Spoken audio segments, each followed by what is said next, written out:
Hey, folks. This is Jesse Cope back with another episode of the American Soul podcast. Hope y'all are doing well, wherever y'all are and whatever part of the day you're in.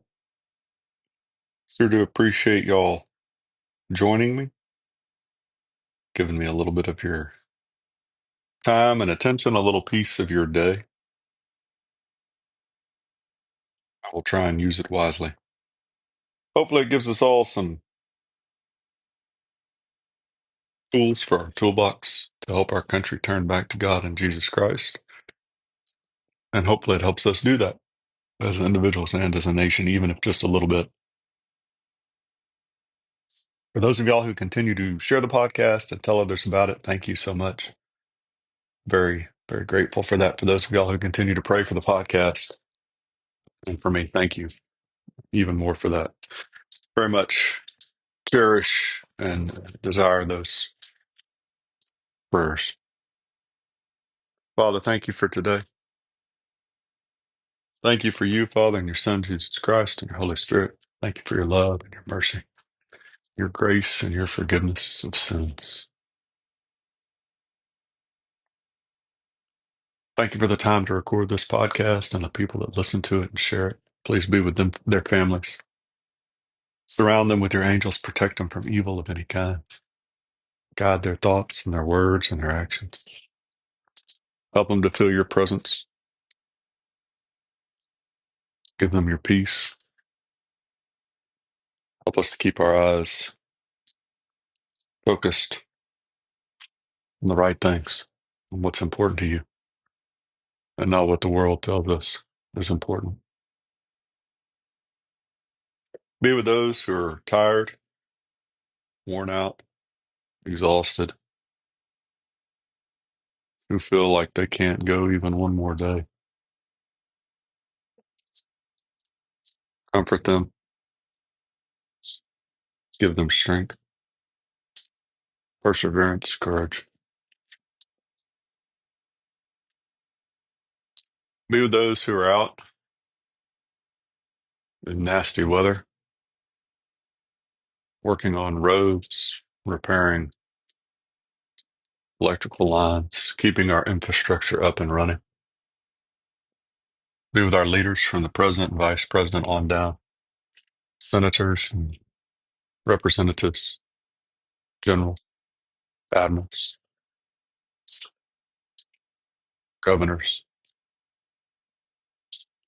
judges. Be with our military and our law enforcement, our firefighters. Protect them, bring them home safe to their families. Be with our educators at home, public school, private school. Help them to teach our children wisdom, to teach them of you. Help us to put you back at the center of our education as a nation. And guide my words here, Father, please. In your Son's name we pray. Amen. Have you made time for God today? Have you made time to read his word? When are you going to do it? Have you already done it? Have you made time to pray?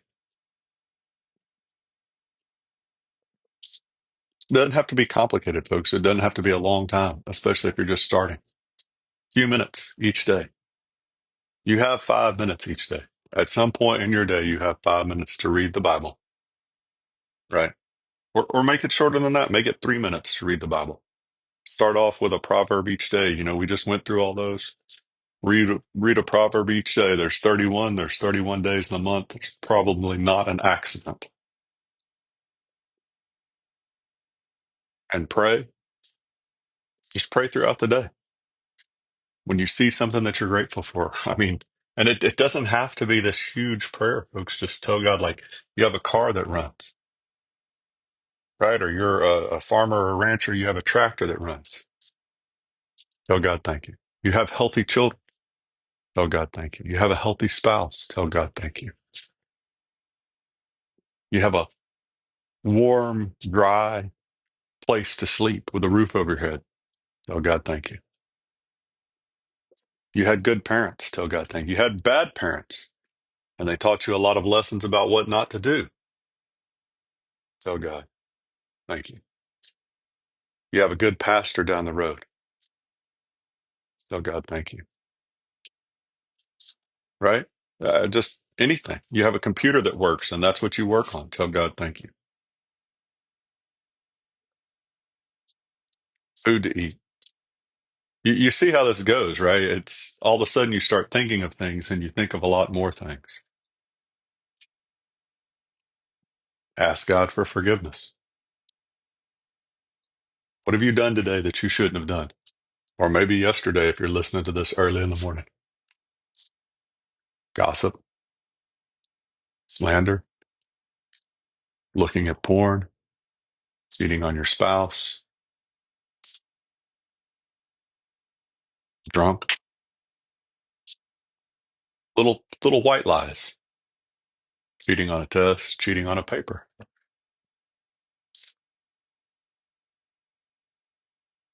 Again, gossip and slander, talking about somebody behind their back.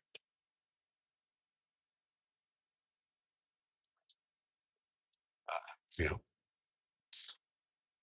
know, be sorry for those things to begin with, and then ask God for forgiveness, and then pray for those around you. Right? Pray for your spouse. It's a great place to start. Pray for your kids. Pray for your parents, your family, your church, the people there, your pastor, your community, your schools in your community. I mean, it's super easy, and it doesn't have to be crazy long, folks.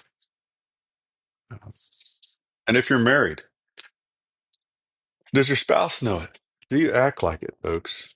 I saw a couple of great clips from different pastors over the last couple days. Maybe it was a little longer than that ago. Doesn't really matter. And one of them was talking about the number of people that he had sat beside over the years as they breathed their last breath. And he said, it's interesting, none of those people, and he went through this list of things, and you can imagine already, which is, it's really telling, right, that we know what the list is going to be, things that people really cared about when they died and things they didn't care about, right? We already know what it's going to be. You know before I say it. I'm going to tell you anyway, but you know it. But we don't act like it. He said these people, they'll talk about they wish they had spent more time with their spouse or their kids or their parents. They wish that they had not chased money so hard, not chased things so hard, right? People, people matter. God matters. God's everything. Jesus Christ is everything. Your spouse is 1 out of 7 billion, give or take. Do you treat them like that? The other clip, I'm not sure that this was a pastor. I've had some really good ones lately, but it talked about the fact that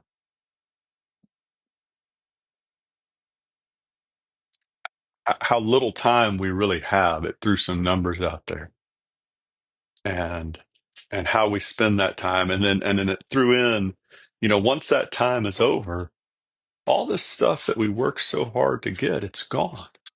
And that ties in with Christ's parable about the rich man that had all this stuff, and he said, "Man, what am I going to do? Okay, I'm going to tear everything down, and I'm going to build bigger barns to store my grain and my produce and all the, my milk and everything else. I'm going to store all this, and then I'm going to sit back and I'm going to take it easy, and I'm not going to do any more work." And of course, the parable, God's response is, "You fool. This very night your life is going to be required of you. And then who's going to get all the stuff that you've set aside? If you have things, great. Be a good steward of them." Wesley's got a pretty good mentality on that. We've talked about that before, John Wesley. Make all you can, earn all you can, save all you can, give all you can, right? But never at the expense of those relationships that are so important, folks. We like to pick on the government, especially on the conservative. Well, everybody really likes to pick on the government, but we like to pick on the government on the conservative side about spending too much money, right? or taxing us too much. And we say, we don't have a taxation problem. It's not that we're not getting taxed enough. We have a spending problem. And you could talk about that subject for podcast after podcast, right? But that's not what we're going to do today. But how many of us have the same issue? How many of us don't have an income issue, right? It's not that we don't make enough money. It's that we spend too much of it too quickly, too often on frivolous things that we don't really have to have. My mentality has started to shift even this late in the game. When I buy stuff now, I have started, and I'm still not great at it, folks, but are we going to use this? Like really use it? Or is it something that we're going to get and then waste? Because if it's not something that we're really going to use, then I don't really need it. And that could be food, it could be a tool, it could be et cetera, et cetera. But are we really going to use it? Or am I buying something just because I want it? I'm a big fan of food, big fan of going out to eat. But that has stopped me more and more often, especially as the prices have gone up, which it's a good thing that we're not suffering from inflation. Like all of our leaders tell us that we're not suffering from inflation. Because man, I was pretty sure those prices were going up at every single place I like to eat, but obviously I was wrong. Little sarcasm that I stole from my father there. Uh, but you go out, right? And maybe, especially as the husband, as the father, maybe you don't need a meal when y'all go out to eat. Maybe you just get one for your wife and your kids, right? Do you really need it or do you just want it? Do we really have an income issue, notwithstanding inflation and the mismanagement of our leaders, which is absolutely a valid issue? But how many of us still have a spending problem, not an income problem? And that's not an excuse, by the way, just to be perfectly clear. That's not an excuse for our leaders to waste our money, right? Uh, But this pastor, anyway, I got way off track. This pastor was talking about, you get all this stuff, you're going to die one day. And they might remember you for a generation or two, right? And I think they asked, they said, how many of you know a whole lot about your grandfather's father? How many of you know really well on both sides of your family your grandfather's father, right? Or grandfather's mother? And of course, most of us don't. And yet we think we're making this huge, you know, we've got to get all this stuff. We've got to earn all this money. We've got to buy these houses. We've got to buy this land. And and and there's a lot in Proverbs that tells us a wise man stores up or leaves something for his children's children. And there's wisdom there. But we also need to realize how fleeting this life is, and what's really important is God and Jesus Christ, not what we gain, what we get. Because we're going to die at some point. Everybody does, folks. And then who's going to get all that stuff? And are they even going to remember us? Maybe a generation, maybe two, maybe a little bit three, maybe. All right. Colossians chapter 4, fellow workers, verse 1. Masters, grant to your slaves justice and fairness, knowing that you too have a master in heaven. Devote yourselves to prayer, keeping alert in it with an attitude of thanksgiving, praying at the same time for us as well, that God will open up to us a door for the word, so that we may speak forth the mystery of Christ, for which I have also been imprisoned, that I may make it clear in the way I ought to speak. Conduct yourselves with wisdom toward outsiders, making the most of the opportunity. Let your speech always be with grace, as though seasoned with salt, so that you will know how you should respond to each person. As to all my affairs, Tychius, Our beloved brother and faithful servant and fellow bondservant in the Lord will bring you information. For I have sent him to you for this very purpose, that you may know about our circumstances, and that he may encourage your hearts. And with him, Onesimus, our faithful and beloved brother, who is one of your number. They will inform you about the whole situation here. Aristarchus, my fellow prisoner, sends you his greetings, and also Barnabas, cousin Mark, about whom you received instructions. If he comes to you, welcome him. And also Jesus, who is called Justus. These are the only fellow workers for the kingdom of God who are from the circumcision. And they have proved to be an encouragement to me. Epaphras, who is one of your number, a bond slave of Jesus Christ, sends you his greetings, always laboring earnestly for you in his prayers, that you may stand perfect and fully assured in all the will of God. For I testify for him that he has a deep concern for you and for those who are in Laodicea and Hierapolis. I probably murdered those parts. Sorry, folks. Luke, the beloved physician, sends you his greetings, and also Demas. Greet the brethren who are in Laodicea, and also in Nympha, and the church that is in her house. When this letter is read among you, have it also read in the church of the Laodiceans, and you, for your part, read my letter that is coming from Laodicea. Say to Archippus, take heed to the ministry which you have received in the Lord, that you may fulfill it. I, Paul, write this greeting with my own hand. Remember my imprisonment. Grace be with you. This is why I don't read a whole lot of the Old Testament, is because it's bad enough in the New Testament. I am not an expert at names and places. I wish that I had a background in language. I think it is an absolute travesty that that's not a requirement. I can't remember what college that we looked back on, Harvard or Princeton, one of those Ivy League, but that, that used to be a requirement to be fluent in one or two languages. I forget exactly how they phrased it, in order for entrance or maybe graduation. I can't remember that either right now, but we just read it recently. But that ought to be a requirement, folks. And some of y'all are going, well, there's a lot of kids that, they're just not going to make that. Right. And those kids ought to be given the opportunity to leave classic classroom instruction and go out and find vocational skills, right? Because they're going to be better at something. We act like everybody has to be the same. That's basically what we've done with public education today. We've acted like everybody has to be the same. And if you're not the same, something's wrong. Lord, how boring would that be? How boring is it to try and pretend that we're all the same? We're not the same. We have different strengths, different weaknesses, right? There's a lot of people that are really good at something that we're not, and vice versa. I'm going to throw my father-in-law under the bus. He would tell you this himself if he were here. Um, Not mechanically inclined, like not at all,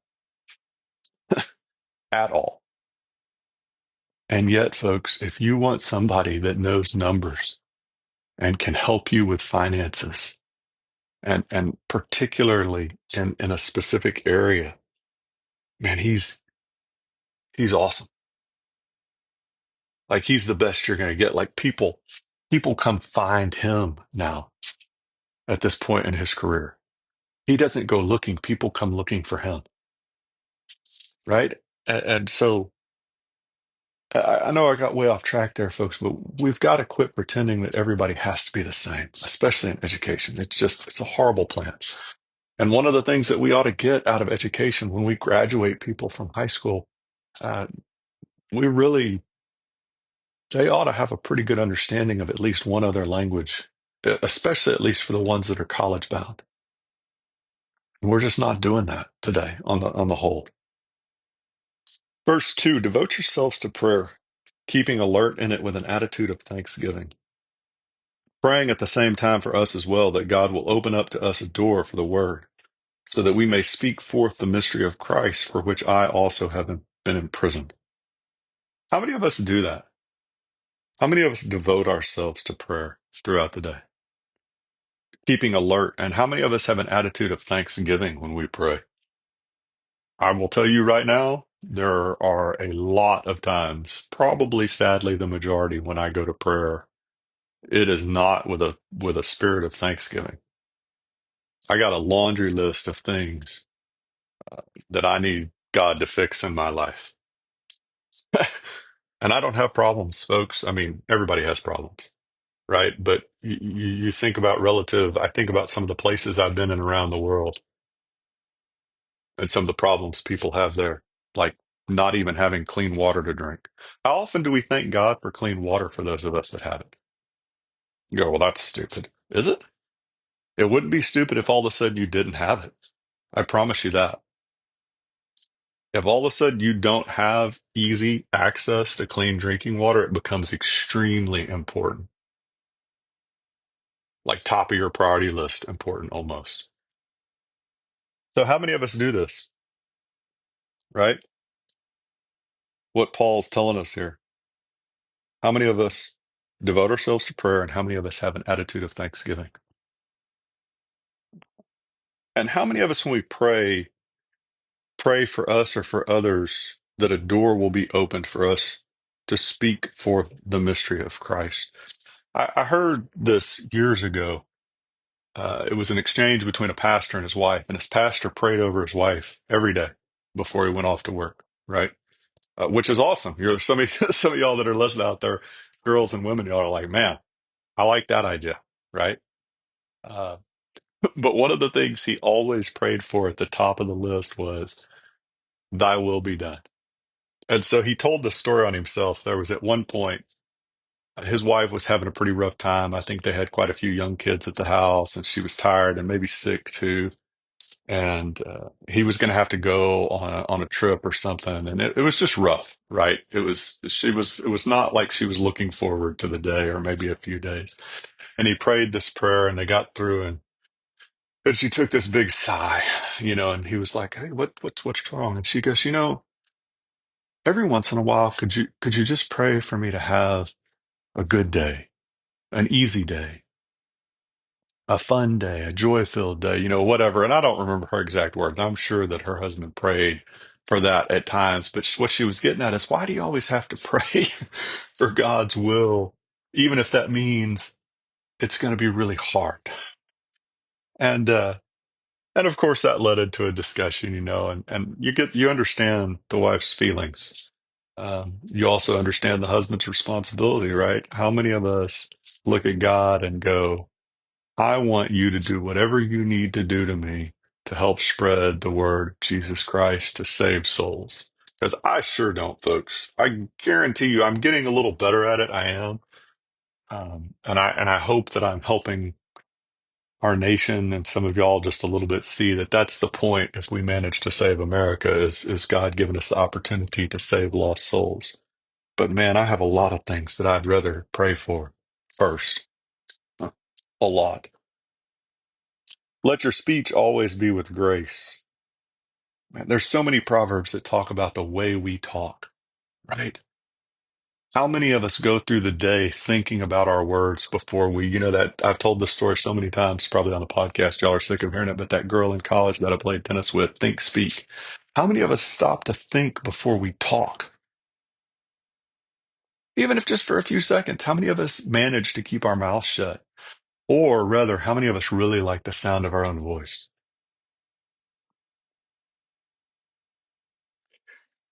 Verse 8, and then we'll move on. I know this sounds kind of a strange verse maybe to highlight. For I have sent him to you for this very purpose, that you may know about our circumstances and that he may encourage your hearts. There's a lot, folks, about community that I feel like that we don't pay enough attention to today, and how important it is, especially inside the church as Christians. But you can make this comment even inside America, to encourage each other, right? You can almost always find something positive Or even if you have to tell somebody something that's going to hurt a little bit, you can follow that up with, I'm going to be here. I'll be right here. I'm going to be beside you. I think we underestimate our own worth, honestly, in being able to encourage other people. And it goes back to that comment from the Marine Corps that first summer yeah, summer that was freezing that I was there, and that cadet that had already been there one summer, and he said, "Hey, find somebody that's struggling more than you and help them, and that will make your time less of a burden here." And I don't think that we really appreciate that as Christians, first and foremost, and then as Americans.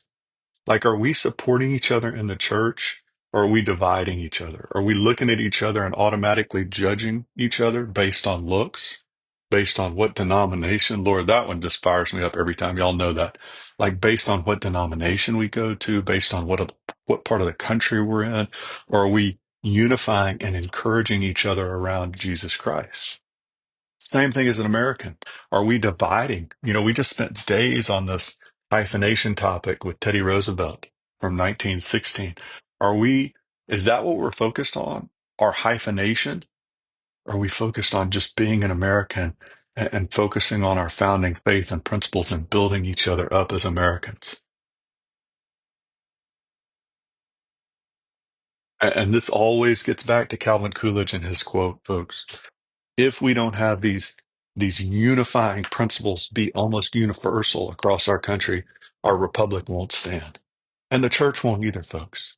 I mean, the church is always going to because God's going to find a way, but we can make ourselves go through some really rough times as far as division if we refuse to focus on the core principles, the core faith of the gospel of Jesus Christ. Abraham Lincoln, 16th president, he gave a special session message to Congress at the beginning of the Civil War. I want to say, yeah, July 4th, 1861. And he was talking about the need for war. It's a pretty long, especially for Lincoln, it's a pretty long commentary. I'm just going to read the last couple paragraphs here. As a private citizen, the executive could not have consented to these institutions shall perish. Much less could he, in betrayal of so vast and so sacred a trust as these free people had confided in him. He felt that he had no moral right to shrink, nor even to count the chances of his own life and what might follow. In full view of his great responsibility, he has so far done what he has deemed his duty. You will now, according to your own judgment, perform yours. He's talking to the senators and representatives. He sincerely hopes that your views and your action may so accord with his as to assure all faithful citizens who have been disturbed in their rights of a certain and speedy restoration to them under the Constitution and the laws. And having thus chosen our course without guile and with pure purpose, let us renew our trust in God and go forward without fear and with manly heart. Uh, We don't have a right, folks. I've said this before on the past podcast. We have no right to give away what so many others have fought and bled and died for and given loved ones, right? So many men have fought and bled and died, and so many women have given husbands, fathers, sons, brothers. We don't have a right to give that away, right? Anytime I hear people start to talk about secession, we're done with the conversation. I don't have anything else to say to you. And maybe I'm on the wrong path. And maybe history will show that someday. Uh, but I cannot foresee a situation where I would willingly walk away from the Union. It's not our job to walk away. It's the job of the left and those who despise our nation, whether it's Islam or leftism or anything else under one of those two umbrellas. Change your hearts and your minds, or take the choice of the loyalists who left after the Revolutionary War and went back to Britain or went to Britain, or take the choice of whatever Confederates after the end of the Civil War left. That's the choice. It's not, well, let's just give them this little piece of land. No, We've had men who have died, bled, lost arms and legs, and women who have given up husbands, fathers, brothers, sons. That's not our job to give it away. That's not our right. And it doesn't matter what the cost is. You know, how many of you would be willing? Lincoln traded his life to save the Union. How many of us are willing to do that for Jesus Christ? How many of us are willing to do that for America? I know some guys. I've been around some guys that were. They didn't count the cost. They just did it because it was the right thing to do. You read Lincoln's words there again, right? He felt he had no moral right to shrink nor even to count the chances of his own life and what might follow. And then at the end, let us renew our trust in God and go forward without fear and with manly hearts. That last sentence, renew our trust in God. We've strayed away, right? This is after the second great awakening. We're starting to come back. We've got to turn back to God. We've got to fix the stuff that we didn't do. We should have fixed slavery at the end of the Revolutionary War. We didn't. Now we're going to pay a price for it, but we've got to do it. That's our course. We've set it. We're going to preserve the Union. That's our course. We've set it. We're going to trust God, and we're going to do it as men are supposed to do it. Again, identifying that difference. He didn't say with womanly hearts, right? You don't say that. You say with manly hearts. There's a reason men and women are different. We don't have the same roles and responsibilities. Let's see. We're going to kind of do a hodgepodge today. 1773. So this was after the Stamp Acts and the Townshend Acts and the Boston Massacre, I think, which was 1770, maybe. I can't remember. Don't hold me to that date. But this was 1773. This is a declaration by the Marlborough men of Massachusetts. Death is more eligible than slavery. A freeborn people are not required by the religion of Jesus Christ to submit to tyranny, but may make use of such power as God has given them to recover and support their laws and liberties. We implore the ruler above the skies that he would make bare his arm in defense of his church and people and let Israel go. That's one of the things that always kind of amuses me when people talk about America being founded as some kind of secular republic or some uh, deist, right? That was the general opinion. Because when you look, for example, Benjamin Franklin, who's held up as one of these supposed deists, and I think it was him and Jefferson and Adams, they created the first seal, the recommendation. It didn't get approved, right? But and there was so much imagery from Exodus, from Moses leading the Israelites out of Egypt. And that was a very common analogy feeling among that founding generation was the Israelites leaving Egypt as an analogy for the Americans fleeing the tyranny of the king and parliament. And then we go through this every year at some point. The sermon by Jonathan Mayhew. I can't remember the last time we did it. We'll do it again this year at some point. And we talk about the fact that we don't have a responsibility as Christians to submit unconditionally to civil authorities. When they're going against God's will, we have a responsibility to go against them. It's not hard to see, folks. For example, illegal immigration is a great example. Illegal immigration hurts the widow and the orphan. It steals resources and representation away from law-abiding citizens. It hurts our own poor and needy, our own brothers and sisters here in America, right? It is not loving or kind or caring. And so we have a responsibility to resist that, to work against that however we can. You know, right now it's still within the ballot box, and electing officials that are going to resolve that issue. But we don't have a responsibility to unequivocally, unconditionally go along with whatever the civil authorities say. You hear that again, right? A freeborn people are not required by the religion of Jesus Christ to submit to tyranny, but may make use of such power as God has given them to recover and support their laws and liberties. And you notice they go back to, they don't want to start a fight, but they're even less going to lose their freedom and go into slavery. But they always are looking to God. We implore the ruler above the skies that he would make bare his arm in defense of his church and his people and let Israel go. Whatever our actions are we looking toward God when we do it? Are we trusting him? Are we trusting ourselves? Do we trust him regardless of the outcome? I'll be honest, there's some things in my life that I'm looking at God and going, nope, sorry, I'll trust you with everything else, but this thing over here, I don't trust you. And because it hasn't worked out the way that I wanted it to.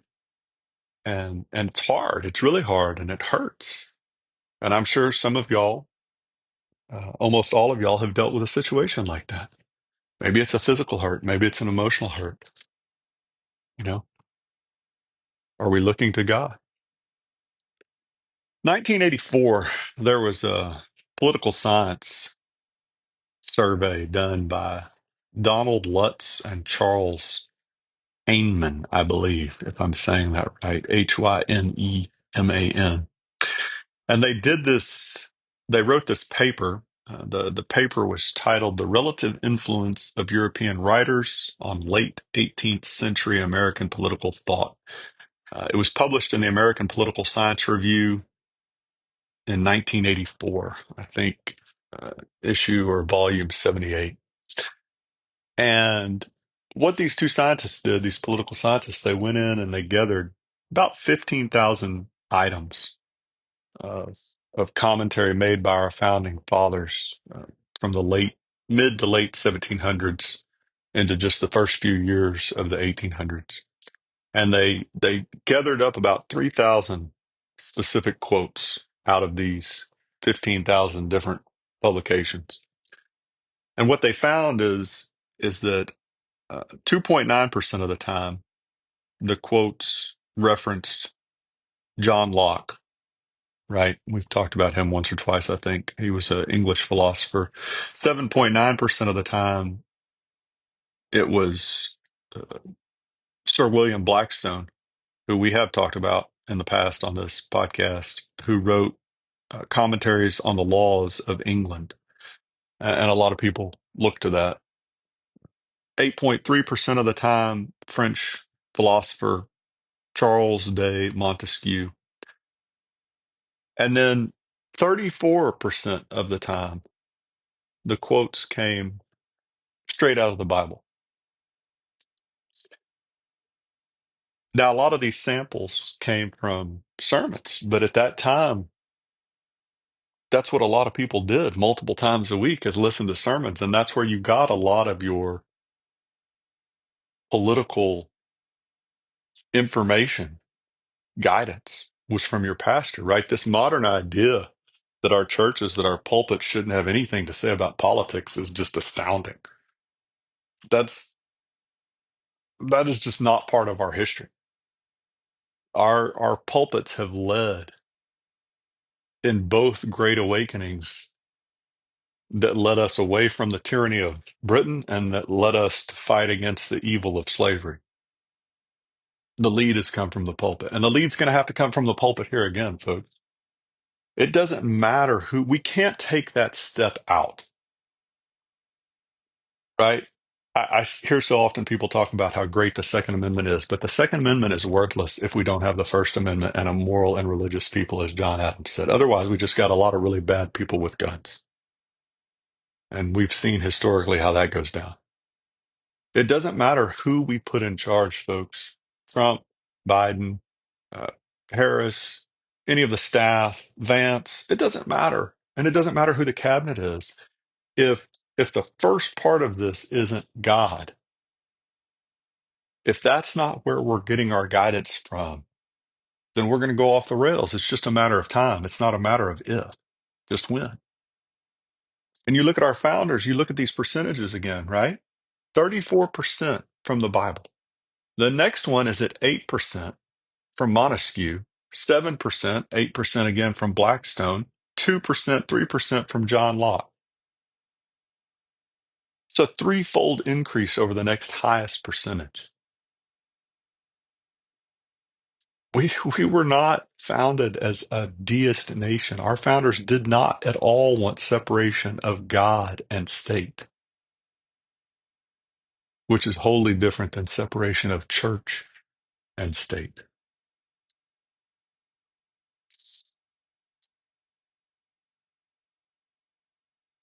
Bill Clinton, we read these every once in a while, when he took the oath of office in 1997, placed his hand on Isaiah 58:12.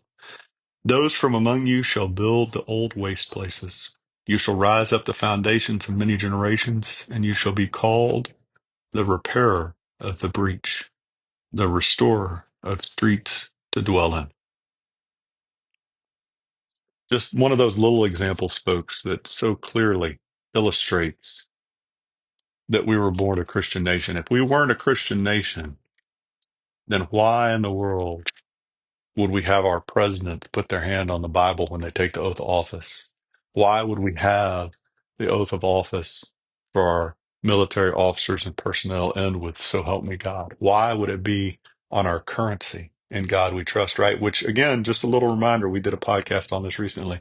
That didn't start in the 1950s, if somebody tells you that, right? The first time we put "In God we trust" on our currency was back during the Civil War. So we've had it on our currency, I think, with only one stop for a year, and the people complained about it so much that they immediately reversed it the next year. It was in like 1906, '07, or somewhere in there, right? But we've had that on some to all of our currency, depending, since the 1860s. And you can take that "In God we trust" farther back than that outside of currency. Daniel Webster. I think we got time for one more. Let me see here. I had this quote. Oh, I had another one too. We're not going to do that one today. We're just going to do Webster. Webster, and we might talk about him a little bit. Maybe we'll spend a few days on him. We'll see. American politician and diplomat, often considered one of our greatest orators, U.S. Congressman, U.S. Senator, Secretary of State for three presidents: William Henry Harrison, John Tyler, and Millard Fillmore. And one of his statements: "If there is anything in my thought or style to commend, the credit is due to my parents for instilling in me an early love of scriptures. If we abide by the principles taught in the Bible, our country will go on prospering and to prosper. But if we and our posterity neglect its instructions and authority, no man can tell how sudden a catastrophe may overwhelm us and bury all our glory in profound obscurity." It's been a while since I talked about this, folks, but if we don't turn back to God, we are going our fall is going to be worse than anything anyone can imagine. And this is why, because we were founded as a Christian nation. We were founded on the principles of Jesus Christ, regardless of what, if people tell you different, they don't know history, right?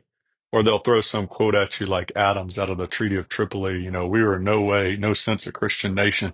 And what they've done is they've taken a few words out of one line, out of one paragraph, out of the entire treaty, and they have no idea about the context, or they know and they're lying. That what he was saying, for example, in this case, is that we're not like the European Christian nations. We're a real Christian nation. We actually try and abide by the principles of Christ. We're not trying to follow the denominational doctrine of a particular church married to the state. The point is, folks, much like what happened with Israel in the Old Testament, God has blessed us from the very beginning. When we've messed up, it's because we've gone astray, not because we messed up following him. The problem is we messed up by not following him. And so when we turn away, it's going to be a lot worse, right? And this, the parable Jesus talked about, You had this guy that was possessed by an evil spirit, and he was kicked out, goes and wanders in the desert for a while, and he comes back and he finds everything inside this man all clean and spick and span. And he brings some of his friends, this demon does, and they make the condition of the man like 15 times worse, right? We we looked to God at the beginning of our country, and so if we reject him like we've been doing for the last 80 years and we refuse to turn back to him, and it may be too late already, folks, it's going to be so much worse for us who should have known what to do and where to turn. We've stopped teaching our kids history. We stopped teaching them the Bible as the primary textbook. And so a lot of our kids don't know, but it's our own fault that we don't know. We should have known better. That's the point. And and I'll leave you with this. I guess the most simple analogy is just right. The old saying, the bigger they are, the harder they fall. The closer we were to God at the beginning relative to other countries, when we get away, the harder we're going to fall, right? Because he blessed us so much and guided us so much, as our founders talked about that guiding hand of providence. And that matches up with Webster's quote, right? Uh, if we and our posterity reject religious instruction and authority, violate the rules of eternal justice, trifle with the injunctions of morality, and recklessly destroy the political constitution which holds us together, no man can tell how suddenly, how sudden a catastrophe may overwhelm us that shall bury all our glory in profound obscurity. God bless y'all. God bless your families. God bless your marriages. God bless America. God bless your nation, wherever you are around the world. Listen, folks, we'll talk to y'all again real soon. Looking forward to it.